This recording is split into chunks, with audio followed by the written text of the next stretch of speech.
वायुमंडल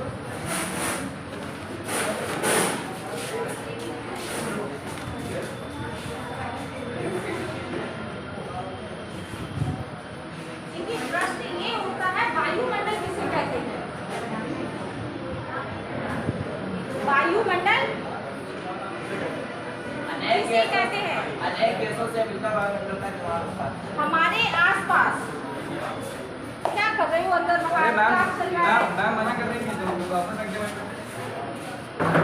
अगर रैंकिंग में बोले तो बता दो, फिर बोले साथ मना कर।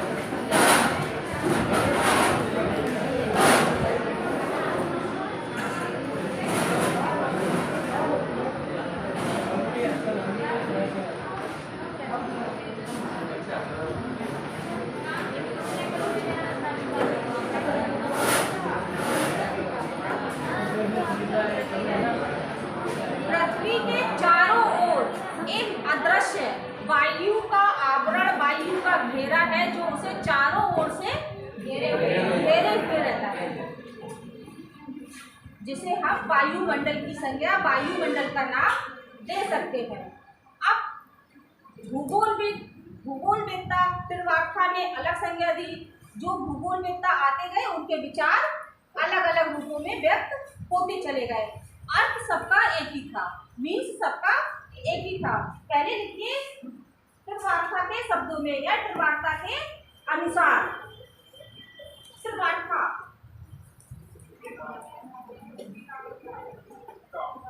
ता ता ता नहीं त्रा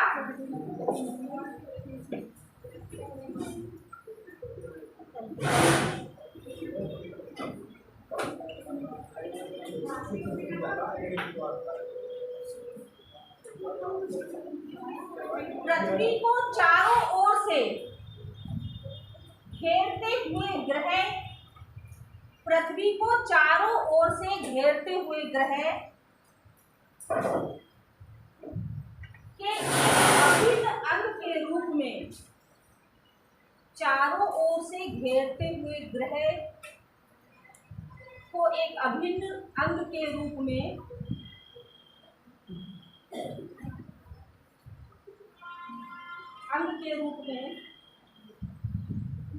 विस्तृत गैसमय आवरण को ही वायुमंडल कहते हैं।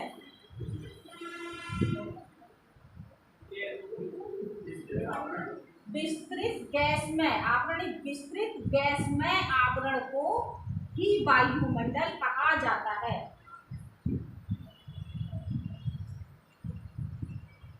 देखिए, वायु का ना कोई रंग होता है, ना कोई स्वाद होता है और ना ही कोई गंध होती है। अगर खुशबू वाली जगह से हवा का झोंका निकल जाएगा तब खुशबू वाली वायु हो जाएगी, और कूड़े के ढेर से दुर्गंध। वायु एक ही होती है, लेकिन वो जिस जगह से जाती है तो वहाँ का भौतिक गुण अपने साथ लेकर जाती है। जैसे अभी पिछले उसमें आपने पवन पढ़ा था, अगर हम ठंडे क्षेत्रों से पवन चलेंगी तो जब वो उष्ण की तरफ आएंगी तो उसमें कुछ न कुछ अंश शीतलता का होगा, या वो उष्णीय क्षेत्र से जब ठंडे प्रदेशों की तरफ जाएंगी तो वहाँ की जलवायु या वहाँ के मौसम या वहाँ के तापमान का अंश अपने साथ लेकर जाएंगे। तो वायु का ना ही कोई रंग होता है, ना ही कोई स्वाद होता है, और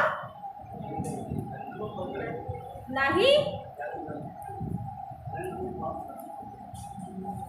अगला टॉपिक है वायुमंडल का संगठन।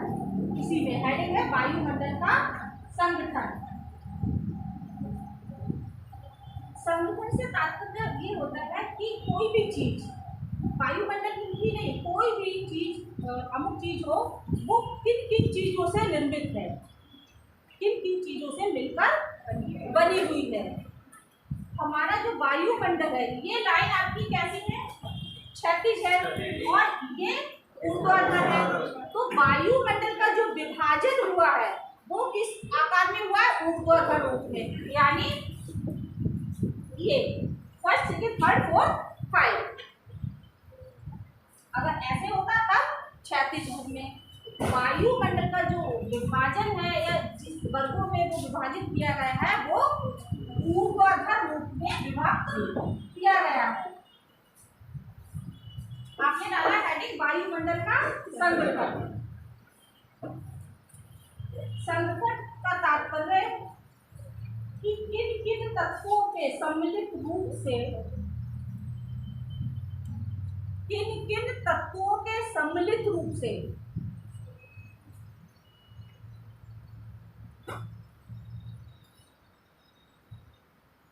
वायुमंडल का निर्माण होता है।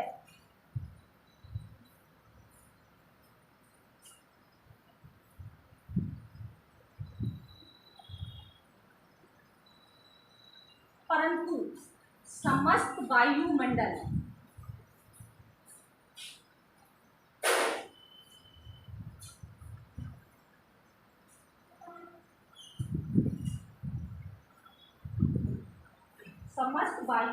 प्रकर्मों का मूल कारण सूर्य ही है। समस्त वायुमंडल के प्रकर्मों का कारण सूर्य है।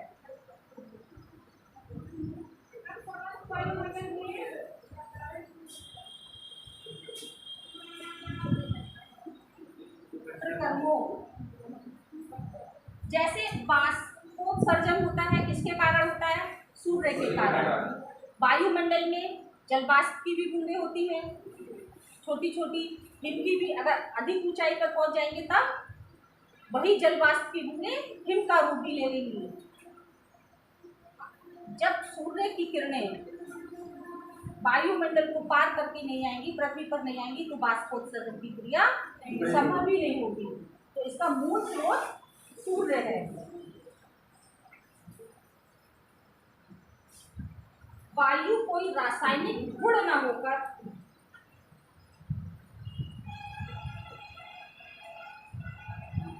रासायनिक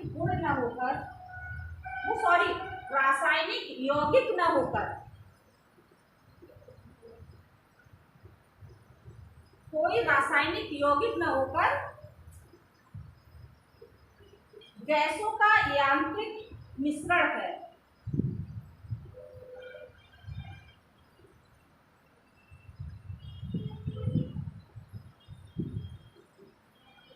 गैसों का यांत्रिक मिश्रण है। वायुमंडल की रचना गैसों के आधार पर जल वाष्प,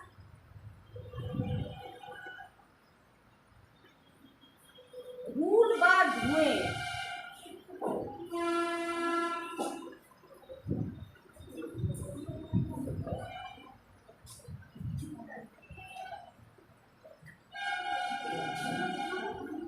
गैसें, जल वाष्प, धूल व धुओं के कण, समुद्री लवणों इत्यादि से होती है। समुद्री लवण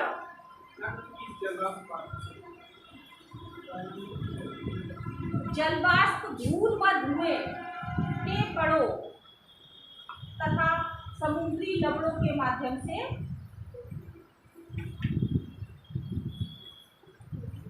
देखिए। अब आते हैं गैसें। हमारे वायुमंडल में दो प्रकार की गैसें विद्यमान हैं। कितने प्रकार की? दो प्रकार की। एक स्थायी गैस और दूसरी अस्थायी गैस। स्थायी गैस लिख लीजिए। स्थायी गैस वो होती है, जैसे जो भारी गैसें होती हैं हमारी पृथ्वी के धरातल के आसपास रहती हैं, और जो हल्की गैसें होती हैं, अस्थिर होती हैं, वो धरातल से हल्की होने की वजह से दूर चली जाती हैं। जैसे हीलियम है, कैसी गैस है? हीलियम हल्की है, बहुत हल्की गैस है। गैस के गुब्बारों में बही बनी जाती है। आप एक बार छोड़े तो हाथ नहीं आएगा, दोबारा दूर जाएगा। स्थिर गैसें एवं स्थायी गैसें व अस्थायी गैसें। स्थायी गैसों के अंतर्गत ऑक्सीजन, नाइट्रोजन, ऑर्गन व कार्बन डाइऑक्साइड तथा जल वाष्प की मात्रा। नाइट्रोजन, ऑक्सीजन जो हल्की गैस, भारी गैसें हैं, वो पृथ्वी के आसपास रहेंगी। CO2, कार्बन डाइऑक्साइड तथा जल वाष्प की बूंदें वायुमंडल में इनकी मात्रा 99.997%। इन गैसों की मात्रा धरातल के आसपास 99.997% तक पाई जाती है।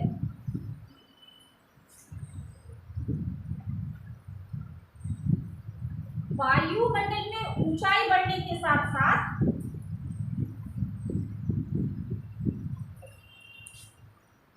अक्षांश तथा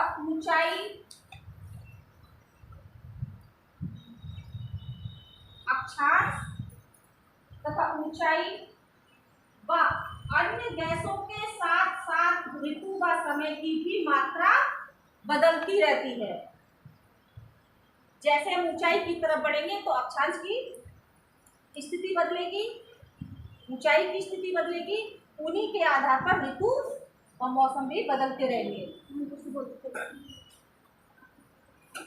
वायुमंडल में ऊंचाई व अक्षांशों तथा गैसों के साथ साथ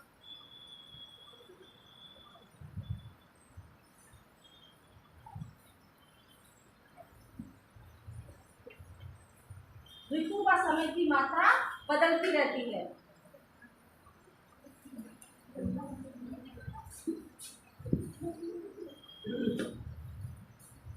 देखिए, जब हम ऊंचाई की तरफ बढ़ेंगे तो 1 किलोमीटर पर हमारा तापमान क्या होगा, घटेगा। कितने डिग्री घटेगा? 3.6 फ़ारेनहाइट। हाँ, कन्वर्ट करो, फ़ारेनहाइट की बात कर रहे हैं तो 3.6 डिग्री फ़ारेनहाइट 1 किलोमीटर प्रति किलोमीटर ऊंचाई पर गिरता जाएगा। अगर हम ऐसे बढ़ेंगे अक्षांशों की तरफ भूमध्य रेखा से तो 3 डिग्री सेल्सियस की दर से एक अक्षांश रेखा क्रॉस करेंगे भूमध्य रेखा से, तब कितना टेम्परेचर हमारा माइनस होगा? 3 डिग्री सेल्सियस। अगर ऊंचाई की तरफ बढ़ेंगे तो 3.6 फ़ारेनहाइट। अलग अलग होगा। समताप मंडल में अभी हम आगे आएंगे। समताप मंडल में एक जगह ऐसी आएगी जहां हमारा टेम्परेचर इंक्रीज करेगा, बढ़ेगा। वो सूचक होगा, परिचायक होगा समताप मंडल के समाप्त होने का, कि अब समताप मंडल समाप्त होने वाला है। जब टेम्परेचर का बढ़ना स्टार्ट हो जाए, वैसे समताप मंडल में टेम्परेचर लगभग स्थिर रहता है, लेकिन जब हम ऊंचाई पर यानी सेकंड लेयर में पहुंचेंगे, समताप मंडल हमारी कौन सी लेयर है? सेकंड लेयर है। सेकंड लेयर में पहुंचेंगे और ऊंचाई पर पहुंचेंगे, तब हमको टेम्परेचर हमारा बढ़ने लगेगा धीरे धीरे। परिचायक होगा, सूचक होगा कि अब समताप मंडल की सीमा समाप्त होने वाली है। देखिए, सबसे पहले जब वायुमंडल को किसने विभक्त किया था? 3 लेयर में मैराने ने। लिख लीजिए, मैराने ने सर्वप्रथम 1754 ईस्वी में वायुमंडल को 3 परतों में विभक्त किया।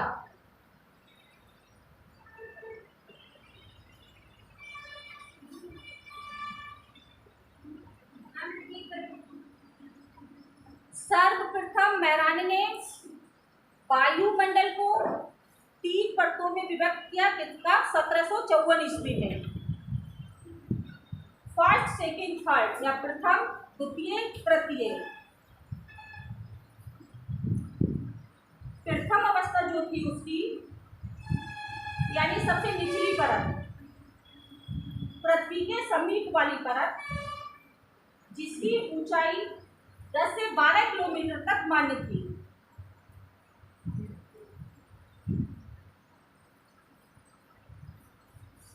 वह पृथ्वी से संबंधित सभी घटनाएं इसी परत में, इसी लेयर में होती थी।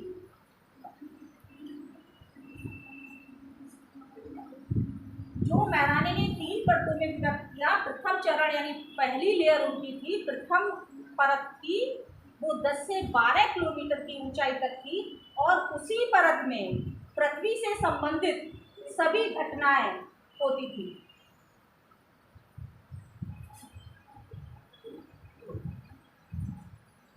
द्वितीय परत जो थी, मध्यम परत, वो 10-12 से लेकर 80 किलोमीटर की ऊंचाई तक।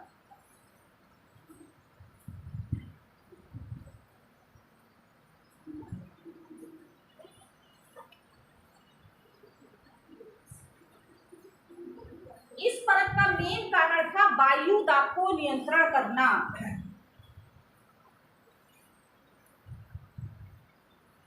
इस परत का मेन या मुख्य कारण था कि वायु दाब को नियंत्रित करना।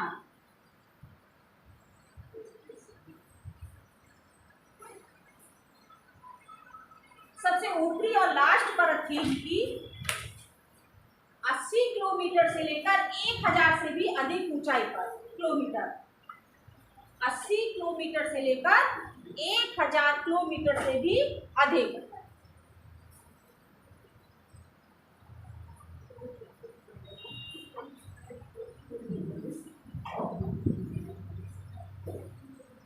परंतु इस परत में ध्रुवीय प्रकाश कटिबंध क्षेत्र के नाम से जाना जाता है। इस परत को ध्रुवीय प्रकाश कटिबंध क्षेत्र या जोन।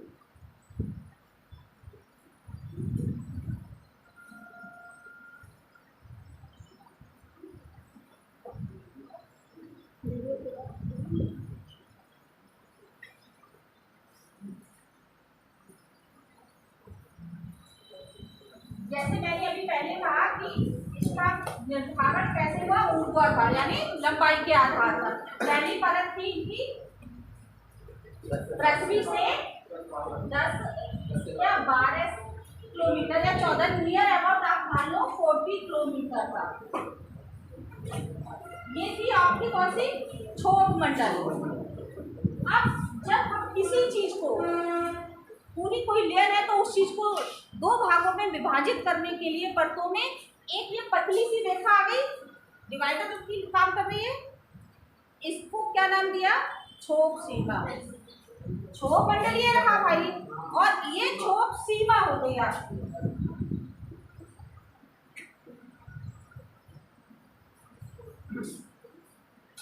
नंबर 2 नहीं, एक मिनट जाइए, कोई परंतु सामान्य रूप से वायुमंडल को 5 भागों में ऊर्ध्वाधर रूप से विभाजित किया जाता है। सामान्य रूप से 5 परतों में या 5 खोलों में या 5 भागों में विभाजित किया जाता है ऊर्ध्वाधर रूप से।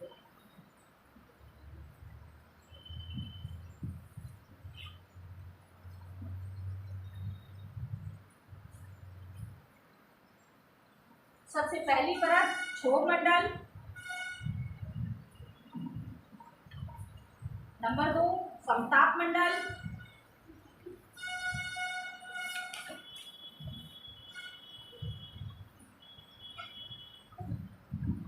क्षोभ मंडल, समताप मंडल, ओजोन मंडल।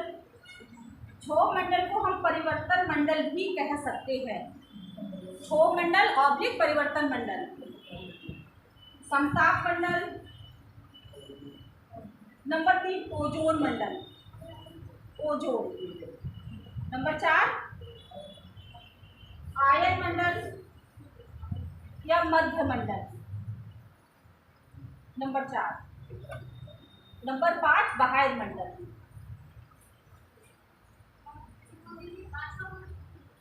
बाह्य मंडल, बाहर मतलब सबसे बाहर, आउटसाइड, बाहर कर दिया, ऊपर। हेडिंग डालेंगे क्षोभ मंडल। क्षोभ मंडल की ऊंचाई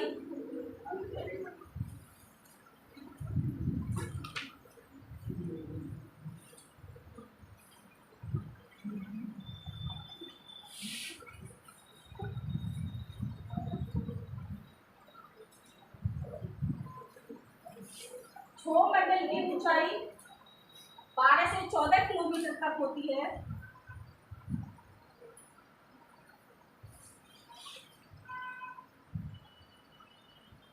ये वायुमंडल की सबसे निचली व सबसे महत्वपूर्ण परत है।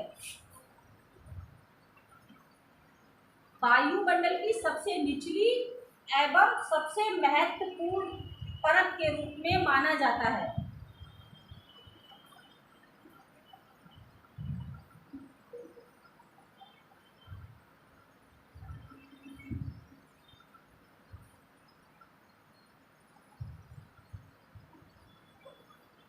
वायुमंडल के कुल भार से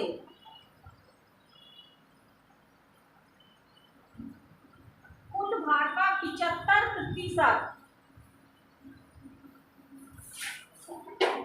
वायुमंडल के कुल भार का 75 यानी 75% भाग इसी मंडल में पाया जाता है या इसी भाग में।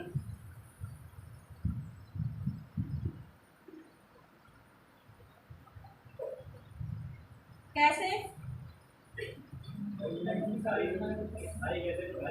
वो नीचे भी रहती है, आर्द्रता भी नीचे रहती है, वाष्पोत्सर्जन की क्रिया भी नीचे ही होती है, इसीलिए 75% इसी मंडल में पाया जाता है।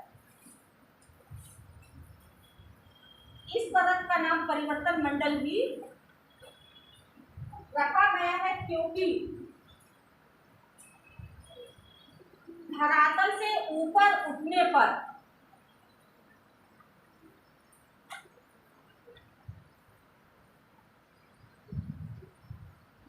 एक 1000 फीट पर 3.6 डिग्री फ़ारेनहाइट दर से तापमान गिरता है।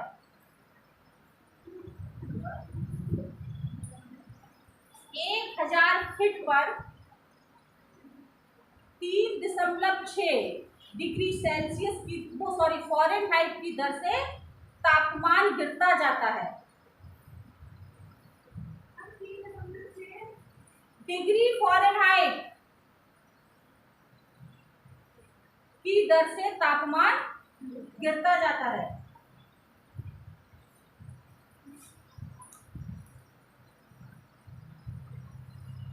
पृथ्वी के जीवों का संबंध इसी मंडल से सर्वाधिक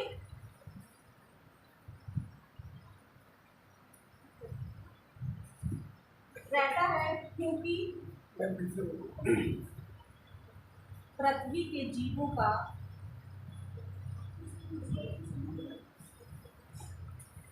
का संबंध इसी मंडल से सर्वाधिक रहता है, सबसे अधिक इसी मंडल से पाया जाता है क्योंकि CO2, O2,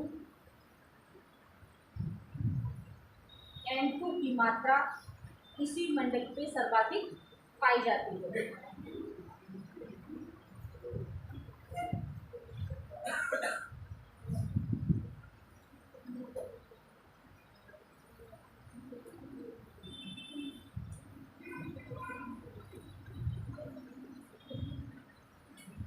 तथा मनुष्य की सभी क्रियाएं तथा मौसम संबंधी लाइन को अंडरलाइन कर लेना। मनुष्य की सभी क्रियाएं व मौसम संबंधी घटनाएं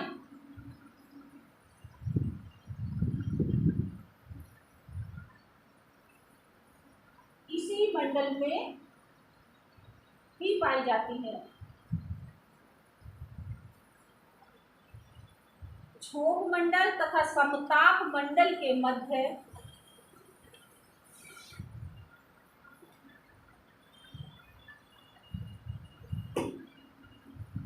परत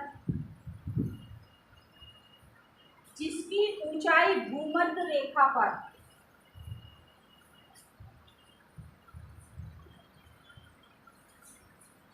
17 से 18 किलोमीटर तक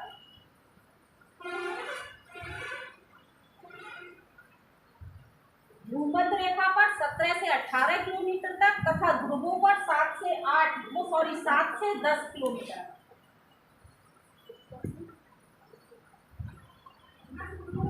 भूमध्य रेखा पर 17 से 18 ध्रुवों पर 7 से 10 किलोमीटर तक पाई जाती है। ध्रुवों पर कब होगी पाई जाती है, उसे क्षोभ सीमा कहते हैं, या जिसे क्षोभ सीमा कहते हैं।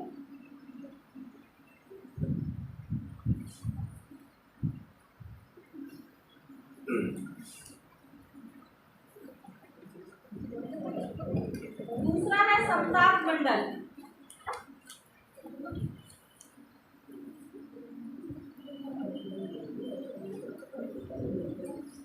ये आवाज नहीं,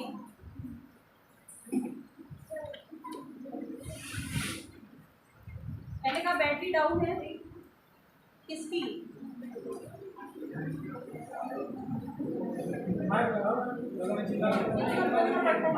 सुबह से बोल बोल के वैसे बैटरी डाउन, सब जो खा के आया वो फूल हो गया सर। खाना वाना खा लिया? अब कहाँ है खा ले, घर वाले देते नहीं ना क्या? कहाँ खाएंगे? बस वो पराठा डाल के आए वाला दो पराठे। चलिए था खा के आके वाले देते हैं, ये ना समझिए कि मैडम को मिलता नहीं है कुछ। खा के आए और आ भी गया, खा भी गया। देखिए दूसरा टॉपिक, दूसरा हेडिंग है समताप मंडल, जिसकी ऊंचाई कितना बताया था? 12 या 14 से लेकर 50 नहीं भाई 50 किलोमीटर है, 50 किलोमीटर तक है। वो थी बैरानी के आधार पर, जिनकी 3 परतें थी। देखिए पहला जो था वो कितना था? 12 से लेकर 14 किलोमीटर था। फिर दूसरा 14 से लेकर 50 किलोमीटर था। 50 से लेकर 80, 80 से लेकर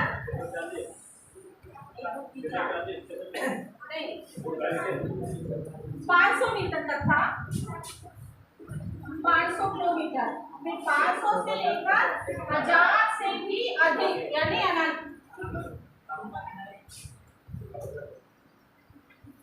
क्षोभ सीमा 14 किलोमीटर के अंदर, समताप 14 से लेकर 50 किलोमीटर के अंदर। समताप मंडल वायुमंडल, ये वायुमंडल की दूसरी परत है तथा क्षोभ मंडल के ऊपर विस्तृत है।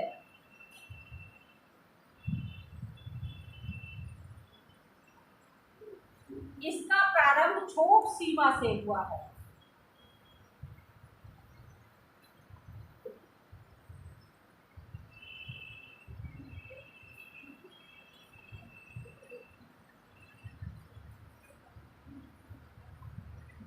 समताप मंडल में वैसे तो अभी जैसे कहा कि समताप मंडल का मतलब टेम्परेचर बराबर रहना, लेकिन एक सीमा पर टेम्परेचर इंक्रीज कर जाता है, बढ़ जाता है। जब ये हमारी ऊंचाई ये पहुंचेगी, ये हम यहाँ पहुंचेंगे, तब टेम्परेचर हमारा बढ़ने लगेगा, जिसका मतलब है कि अब समताप सीमा समाप्त होने वाली है।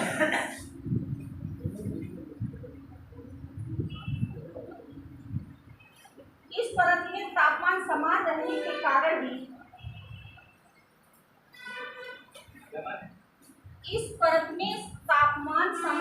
के कारण ही समताप मंडल का नाम दिया गया है।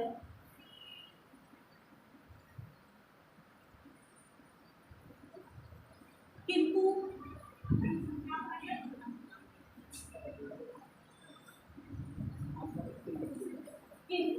इसी परत के ऊपर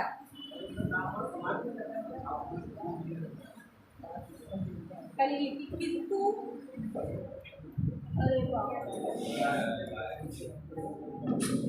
इसी परत के ऊपर तापमान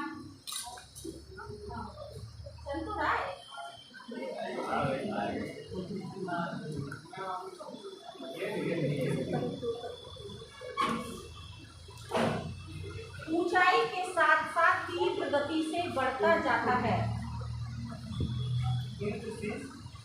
किंतु इसी परत में ऊंचाई के साथ साथ तापमान तीव्र गति के साथ बढ़ता जाता है।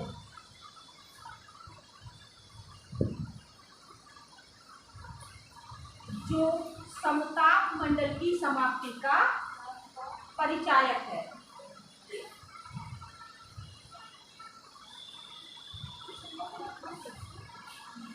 ओजोन मंडल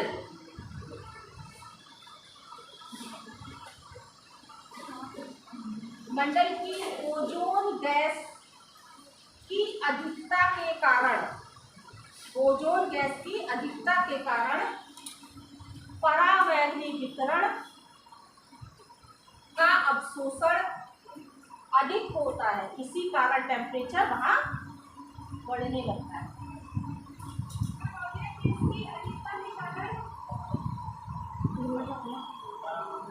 परावैंगनी विकिरण का अवशोषण अधिक होता है।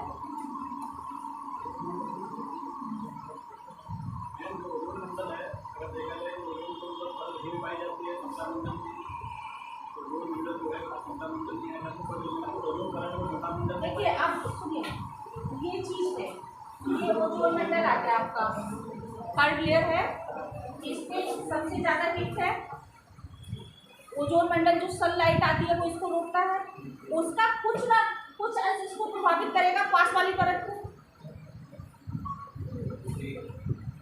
उसका इफेक्ट इस पे आएगा, इसीलिए तो इसको रोकता है।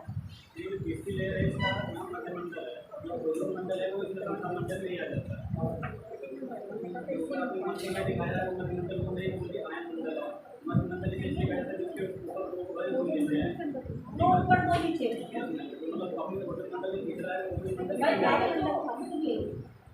मेरे पास जो है मैंने जहाँ से पढ़ाया उसमें 5 पढ़ते हैं। हाँ 5 लेयर है, मध्य मंडल डिवाइड अलग किया और कहीं कहीं सुनिए नहीं, कहीं कहीं इन दो को मेन बनाया और इसको सबको एक कर दिया। अगर आप अलका गौतम की बुक उठाएंगे, सुनिए अलका गौतम की, तो इन दो मंडल को एक रखा है और इस जो ऊपर की 3 लेयर है उन्होंने इसको एक साथ एक्सप्लेन किया है।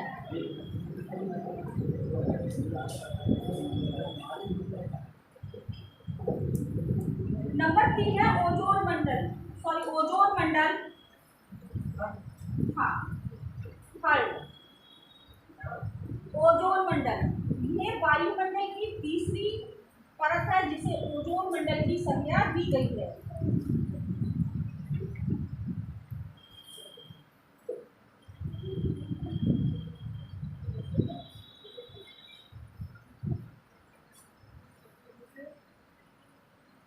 ठीक है, वर्तमान समय में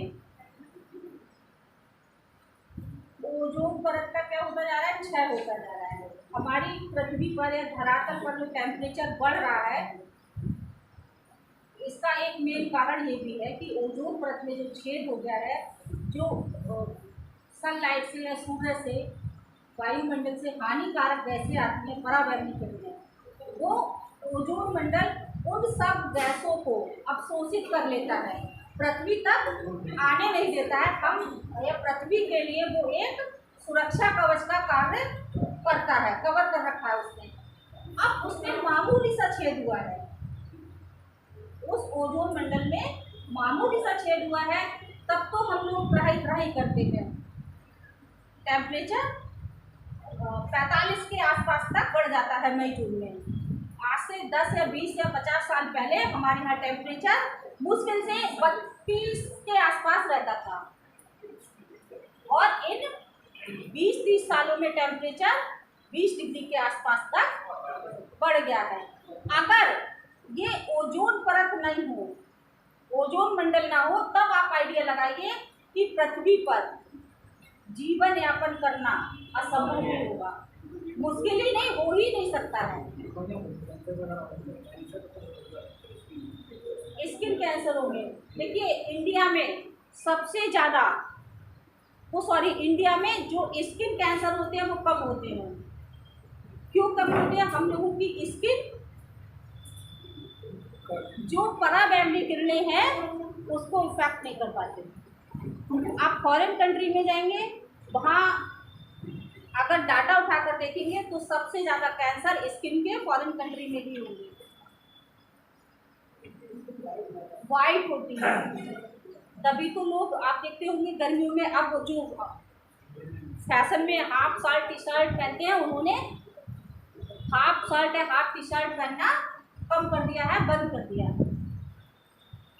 और dark dark colour, white colour को क्यों लोग पसंद करते हैं कि वो रिफ्लेक्ट होके वापस चली जाती है। चलिए अगला है आपका ओजोन मंडल। ओजोन मंडल कटते हुए है।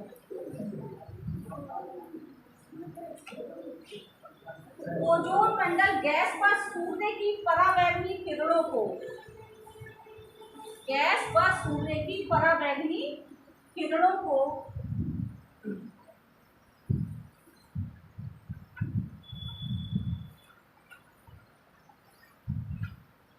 धरातल पर पहुंचने से रोकती है।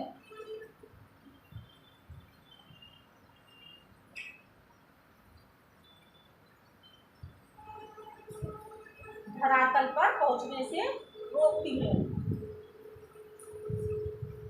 तथा पृथ्वीवासियों व जीवधारियों के लिए, पृथ्वीवासियों तथा जीवधारियों के लिए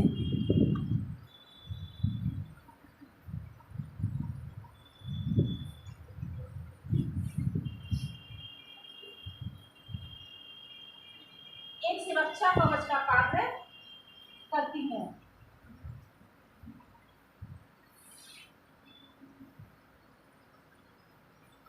अगर ओजोन मंडल नष्ट हो जाए,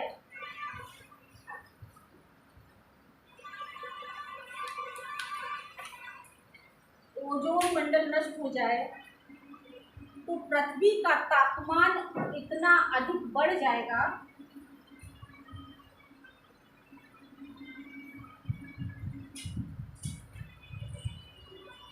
पृथ्वी का तापमान इतना अधिक बढ़ जाएगा कि उस पर किसी भी प्रकार का जीवन संभव नहीं होगा।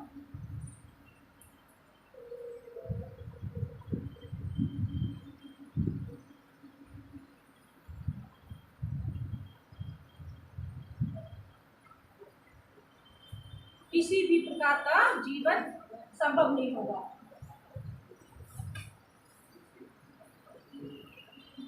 अगला है मध्य मंडल।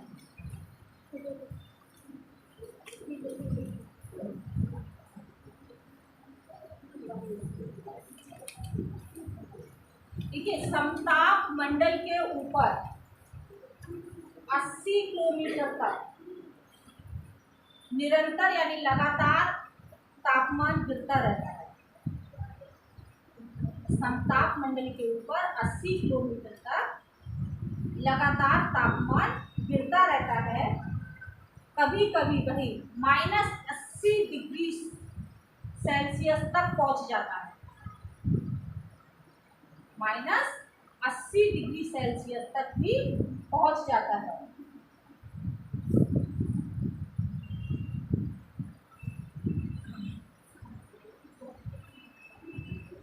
इसके आगे पुनः ताप की वृद्धि होती है।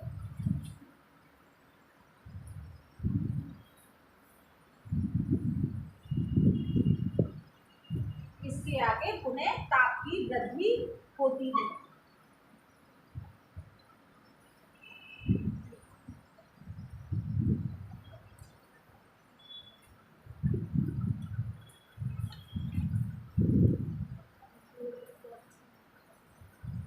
से 500 किलोमीटर तक की ऊंचाई तक, 80 से 500 किलोमीटर की ऊंचाई तक मध्य मंडल की परत विद्यमान रहती है।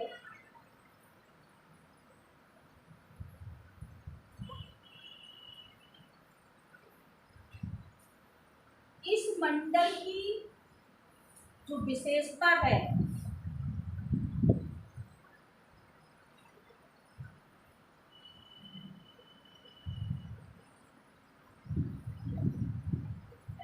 कि इसमें अधिक से अधिक वायु दाब बढ़ सकता है और कम से कम वायु दाब भी हो सकता है। मध्यमंडल में वायु दाब की अधिकता भी हो सकती है और कमी भी, न्यूनतम भी हो सकता है। देखिए, ओजोन मंडल में एक बात छूट गई, जो ओजोन गैस होती है वो स्थिर नहीं है, उसका सृजन भी होता रहता है और वो विलय भी होती रहती है, यानी बनती भी है और बिगड़ती भी रहती है, समाप्त भी होती रहती है, नष्ट भी होती रहती है।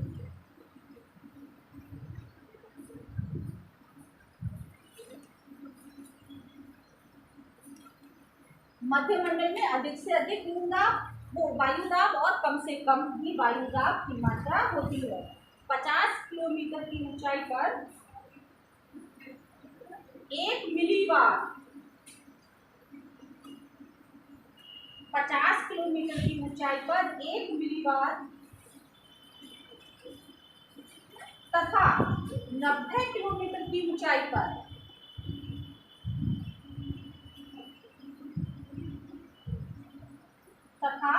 90 किलोमीटर की ऊंचाई पर 0.01 मिलीबार वायु दाब होता है।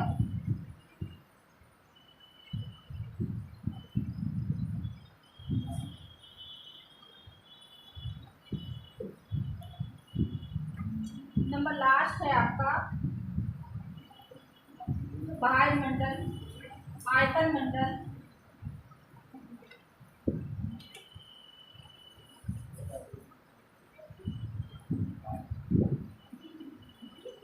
यह परत वायुमंडल की अंतिम परत के रूप में विस्तृत है।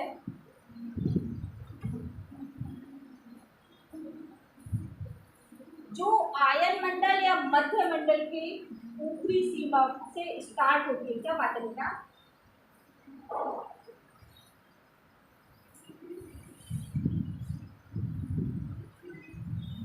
जो आयन मंडल या मध्य मंडल के ऊपरी सीमा से स्टार्ट होती है, इसकी ऊंचाई 500 किलोमीटर से लेकर 1000 किलोमीटर से भी अधिक तक मानी गई है। वायुमंडल अधिक ऊंचाई पर होने के कारण अधिक विरल हो जाता है, यानी जो हल्की गैसें हैं वो दूर दूर पहुंच जाती हैं। अभी हम लोगों को या आपको क्या लगता है कि वायुमंडल ऐसे ही होगा, ये सामने दिखाई तो दे रहा है, बादल दिखाई दे रहे हैं ना, एहसास होता है। लेकिन जब आप किसी प्लेन में बैठ के जाएंगे, आपको एहसास नहीं होगा कि हम कितनी लेयर ऊपर आए हैं। या आप है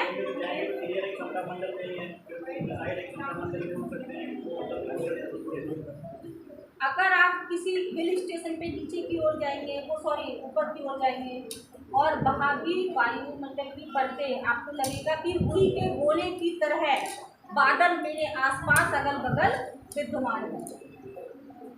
बहुत छोटी सी जगह है नैनीताल और सभी लोग गए होंगे वहाँ। कल जाएंगे? अरे किस चीज़ का? तो जब आप नैनीताल आप जोली कोट से मुड़ेंगे तो वहाँ मोड़ बहुत पड़ते हैं और मोड़ 90 डिग्री का एंगल आ जाता है पूरा। ऊंचाई कम है, मोड़ पड़ने की वजह से दूरी अधिक लगती है। ध्यान रखो भाई, आपको सॉरी शांत रहो। तो ये लगता है कि बादल बिल्कुल हम लोग ऊपर आ गए, बादल नीचे। अगर एक तरफ क्या है पहाड़ी एरिया है और दूसरी तरफ घाटी है, एक तरफ पहाड़ी एरिया और दूसरी तरफ घाटी है, तो घाटी की तरफ जब आप गाड़ी से ऐसे झाँक कर देखेंगे तो लगेगा बादल नीचे छूट रहा है कहीं ना कहीं। वो बादल के रूप में वहाँ फॉग भी हो सकता है, कोहरा भी बहुत आता है। अगस्त सितंबर में तो बहुत ज़्यादा कोहरा रहता है और जैसे जैसे सनलाइट सूर्य निकलता है तो कोहरा भी छट जाता है सूर्य की गर्मी के कारण, ताप की वजह से। पहाड़ों पे आप लोग जाते हैं, घूमना पसंद है या तो घूमना किसको पसंद नहीं है? पसंद नहीं है? है। कहाँ घूम कर आए?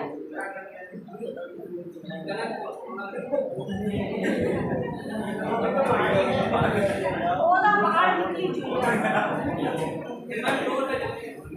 टूर पे जाना है। कहाँ जाना है? देखो किस जगह जाना है? जहाँ तुम जाओगे वहाँ ले जाएंगे। देखिए भाई, खर्चा आप लोग करोगे अपना, तो हमें ले जाने में क्या है? जहाँ तुम जाओगे वहाँ ले जाएंगे। जाना है तुम्हें भी? इनसे साथ दोस्ती कर लेना, ही ले जाएंगे। क्या?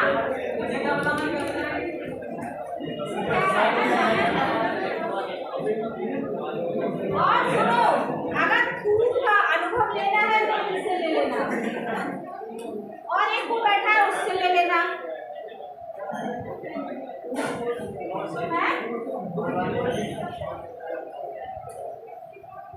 बच्चे जाते हैं इधर से इतने एनर्जी खोकर। अभी जब आप पढ़ेंगे तो एक हमारे यहाँ पेपर भी है, पर्यटन भूगोल है, टूरिज्म, उसको भूगोल में जोड़ा गया है, सम्मिलित किया गया है। तो उसी की दृष्टिकोण से आपका सिलेबस में टूर भी जोड़ दिया गया है। अब बच्चे जाते तो बहुत एनर्जिक हैं, बहुत उत्साह से जाते हैं। जितना पैसा वो कॉलेज में जाने के लिए जमा करते हैं उससे डबल पैसा वो शॉपिंग पे खर्च कर देते हैं। ये भी खरीदना है, ये भी खरीदना है, ये भी खरीदना है, ये भी खरीदना है, चाहे उसका उपयोग वहाँ जाकर हो ना हो। एक तो वो ड्रेसें बहुत खरीदते हैं, कपड़े बहुत खरीदते हैं महंगी महंगी। दूसरी चीज़, लगेज ले जाने के लिए अटैची भी खरीदेंगे, बैग भी खरीदेंगे, जूते भी खरीदेंगे, सब। लेकिन वो ये नहीं सोचते कि जो बैग हमने खरीदा है, मैं कहती हूँ कि टूर में चलने से पहले एक तो जूता चप्पल बहुत मजबूत होना चाहिए आपका, जो फुटवियर आप पहन के जाएंगे, और दूसरा वो बैग बहुत मजबूत हो, उसकी स्टेप बहुत मजबूत हो। अगर इत्तेफाक से वो ट्रॉली का पहिया निकल जाए या वो खुल जाए या आपका जूते का सोल निकल जाए, तो कल्पना करो आपको 2 किलोमीटर पैदल चलना है, वो भी पहाड़ी एरिया में, तो बिना जूते के कैसे चलोगे? खैर, हरदोई के बच्चे इसमें बहुत लकी है, अच्छे हैं कि हर माहौल में ढल जाते हैं।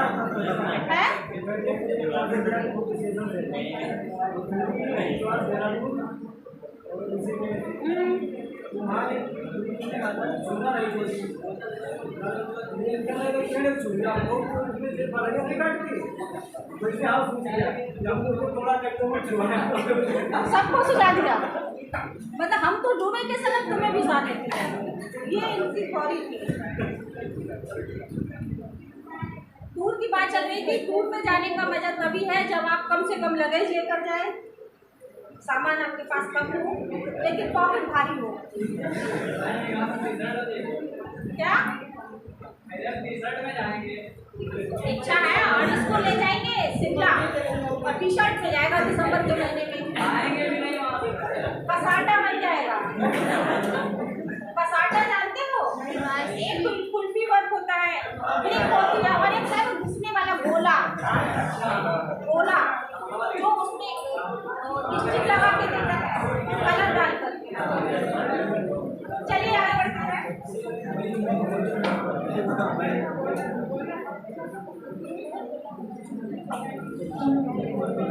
इतनी अधिक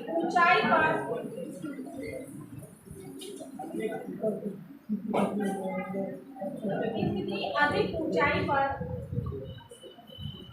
वायुमंडल अत्यधिक विरल हो जाता है। आवाज नहीं भाई। वायुमंडल अत्यधिक विरल हो जाता है।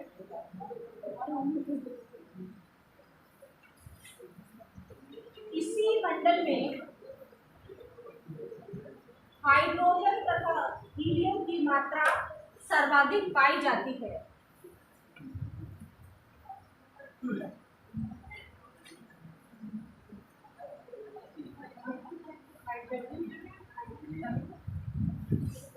इसी मंडल पर हाइड्रोजन तथा हीलियम की मात्रा सर्वाधिक पाई जाती है।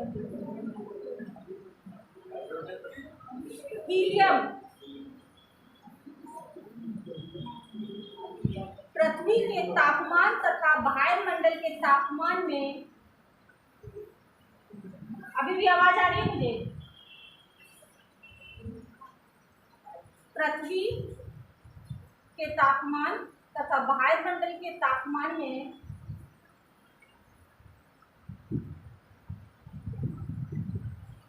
इतनी भिन्नता होती है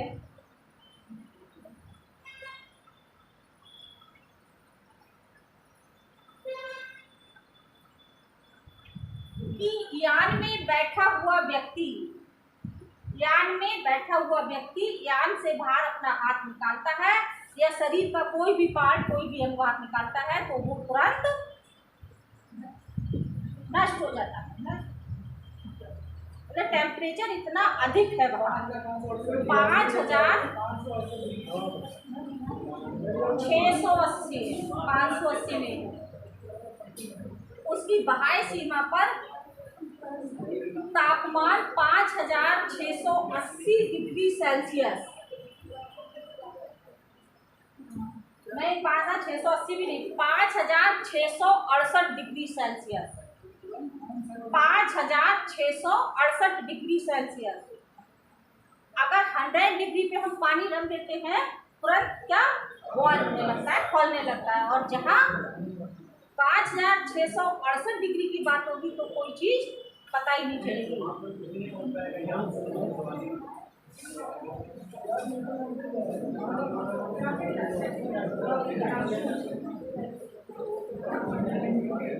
देखिए एक चीज पहले सुनो भाई, क्या बात है,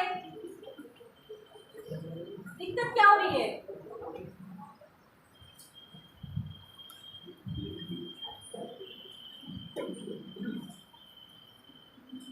पहले हम बात कर रहे थे गैसों की, स्थायी गैसें, अस्थायी गैसें। तो अस्थायी गैसों में क्या क्या आता है और स्थायी गैसों में क्या क्या होता है? स्थायी गैसों में नाइट्रोजन, ऑक्सीजन स्थायी गैसें हैं। इनकी मात्रा वायुमंडल के निचले भाग में ही एक समान रहती है, वायुमंडल के निचले भाग में। अब आते हैं अस्थायी गैसें। अस्थायी गैसें जैसे CO2 कार्बन डाइऑक्साइड गैस है,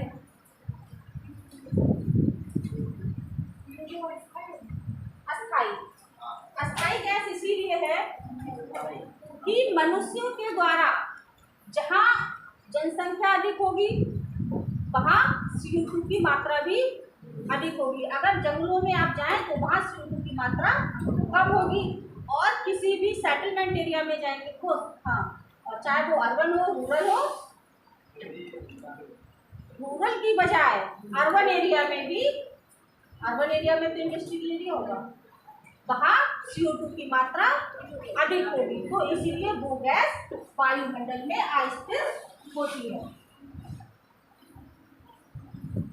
मनुष्य के द्वारा जो कूड़ा करकट जलाया जाता है, पॉलीथीन जलाई जाती है, उससे भी CO2 की मात्रा का उत्सर्जन अत्यधिक होता है। अब नंबर 2 है जलवाष्प। गैसें थी जिसमें स्थायी व अस्थायी आ गया। नंबर 2 जलवाष्प। ये वायुमंडल की सबसे अस्थायी गैस के रूप में विद्यमान है। जलवाष्प वायुमंडल की सबसे अस्थायी गैस के रूप में विद्यमान रहती है।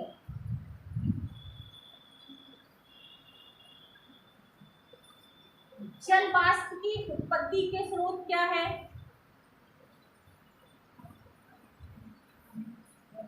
धरातलीय जल राशियां। धरातलीय जल राशियां, जब धरातल पर जल होगा बाष्पोत्सर्जन की क्रिया भी तभी होगी। और जिस स्थान पर ज्यादा जल होगा उसी स्थान पर ये बाष्पोत्सर्जन। अरे तो बाष्पोत्सर्जन की क्रिया भी तो बेटा तभी होगी जब सनलाइट ऊपर पड़ेगा। टुंड्रा प्रदेशों में क्यों नहीं होती वाष्पोत्सर्जन की क्रिया?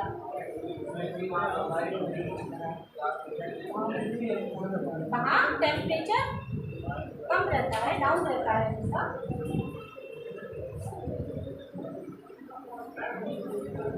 वायुमंडल धरातल से 5 किलोमीटर की ऊंचाई तक, वायुमंडल में धरातल से 5 किलोमीटर की ऊंचाई तक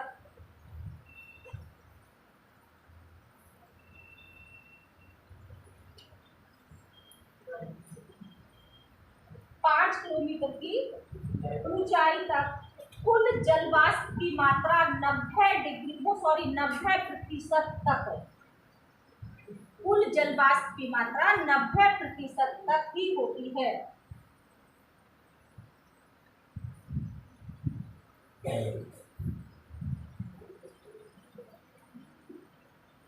ध्रुवों पर इसकी ऊंचाई की सीमा, ध्रुवों पर इसकी ऊंचाई की सीमा 25,000 फीट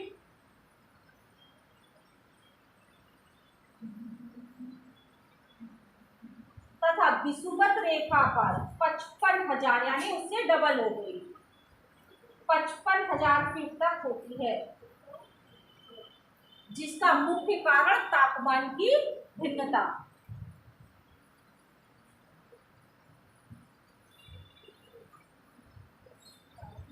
जिसका मुख्य कारण तापमान की भिन्नता का होना माना जाता है।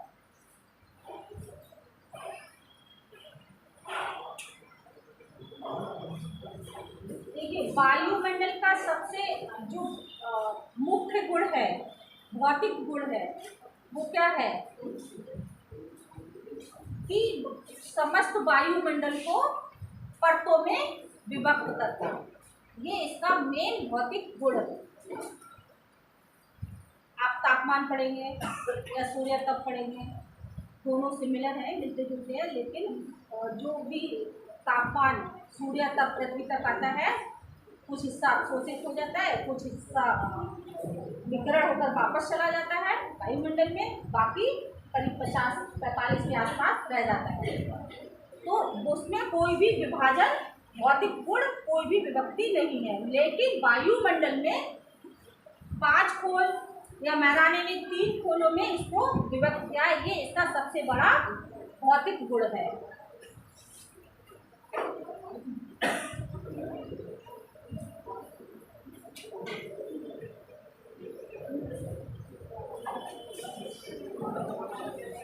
सर आगे देखिए,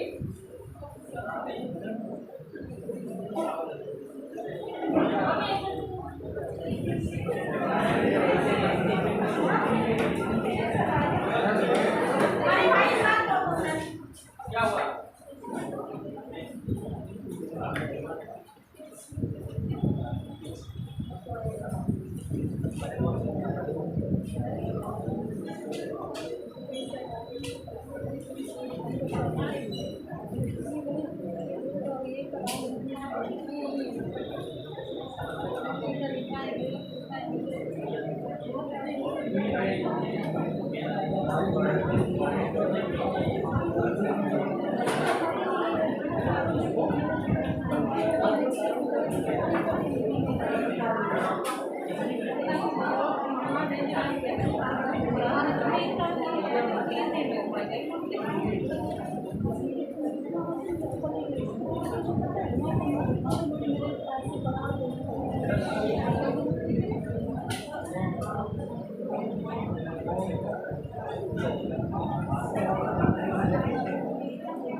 आगे खत्म।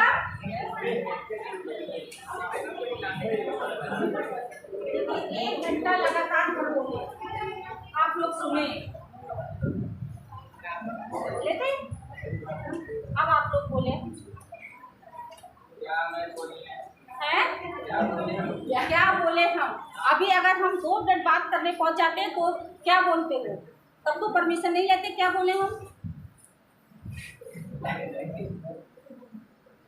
आप लोग अच्छी कंपटीशन की तैयारी कर रहे हैं, सब लोग सरकारी जॉब में आना चाहते हैं, ग्रुप स्टडी करते हैं, करते होंगे नहीं करते हैं, करते होंगे। अगर नहीं करते हैं तो करना शुरू करो। अगर 5 लोगों का ग्रुप है और कोई एक टॉपिक आपने उठा लिया, एक टॉपिक का छोटा सा पार्ट, एक टॉपिक का छोटा सा पार्ट भी उठा लिया, 5 लोग हैं, सबसे कठिन क्या होता है उसमें, क्वेश्चन बनाना। तो 5 लोग डिसाइड करेंगे कि कल हम 5 बजे मिलेंगे या कल हम 4 बजे मिलेंगे या सुबह में 10 बजे मिलेंगे। एक निश्चित समय होगा, निश्चित जगह होगी, किसी के घर पर या लाइब्रेरी में, कहीं भी। तो जो 5 लोगों का या 6 लोगों का ग्रुप होगा, एक व्यक्ति 10 क्वेश्चन उसमें से निकाल कर लाएगा, टॉपिक से होगा। 6 व्यक्ति होंगे, कितने क्वेश्चन हो गए, 60 क्वेश्चन हो गए।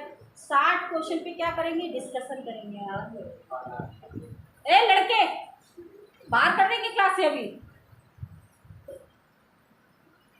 60 क्वेश्चन हो जाएंगे आप लोगों के।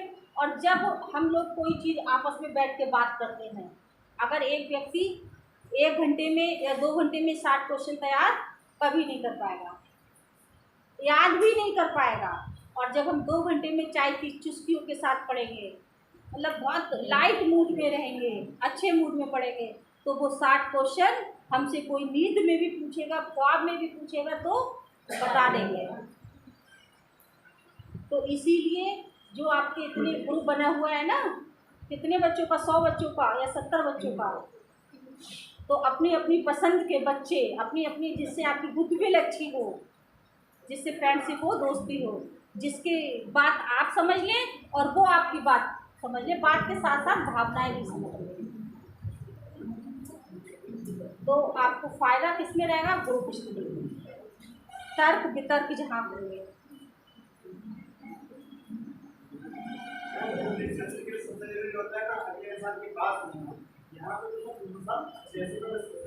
सब होशियार बच्चे हैं।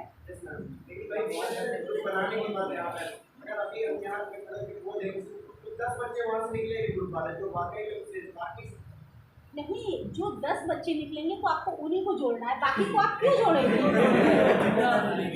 मैंने कहा, देखिए मैंने पहले ही चीज़ कही, सबका मत पढ़िए, हमको अपना देखना है। मुझे किसका देखना है? सिर्फ अपना देखना है।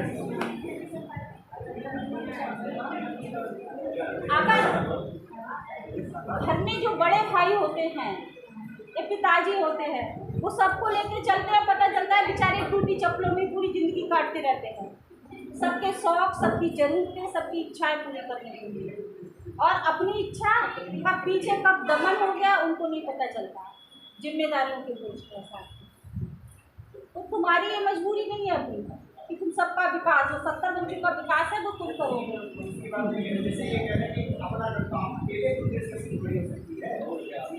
अगर तुम्हें 2 बच्चे भी मिल गए या 4 बच्चे भी मिल गए तब तुम सफल हो सकता है तुम्हारी इसी कड़ी में बाकी बच्चे जुड़ते हैं या बाकी लोग तुमको लेकर और अलग अलग ग्रुप बना लें। जैसे ये 2-3 बैठेंगे अपना अलग बना लें, आप साथ में बैठे हो आप अपना अलग बना लो। व्यक्ति उसी के साथ बैठता है जहाँ वो कंफर्ट जोन है, और जहाँ उसको थोड़ा अनईजी लगता है तो कहता मैं नहीं बैठूँगा, होता ही नहीं होता है। किसी किताब में नहीं लिखा है, लेकिन मेरा अपना ये अनुभव है। आप लोग खूब डिस्कशन करेंगे। आप मुझे लगता है 2011 से पहले भूगोल विभाग में रहे होंगे। किस सन में भूगोल में आप टूर में गए? 15 में? 15 में नहीं गए थे? भूगोल के टूर में आप कब गए थे?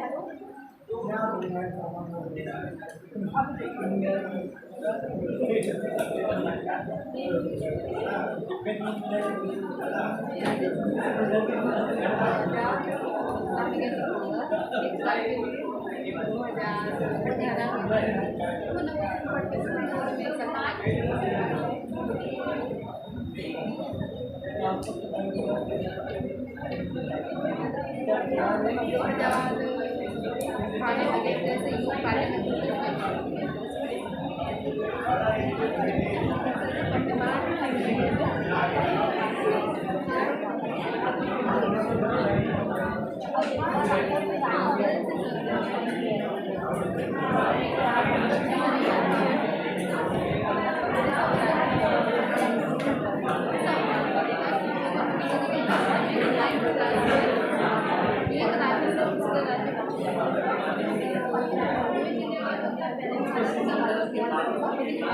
हमारा वैसा